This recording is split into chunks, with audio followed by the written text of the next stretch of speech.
CS diving service here at Castle Azurro. I've got her cleaned up. I did want to pour it in. I can't do this from here, but this engine bracket will go up higher. I really want to get this foot of this outboard out of the water. If I was able to. She's going to be pretty bad in just a couple of days. So, the rest of the boat cleaned up pretty well, considering that there's no bottom paint. It is going to grow back extremely fast. Let's take a look, see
that hole I just pointed out is a knotmeter hole.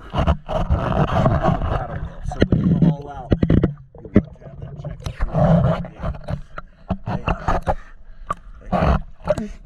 Knotmeter.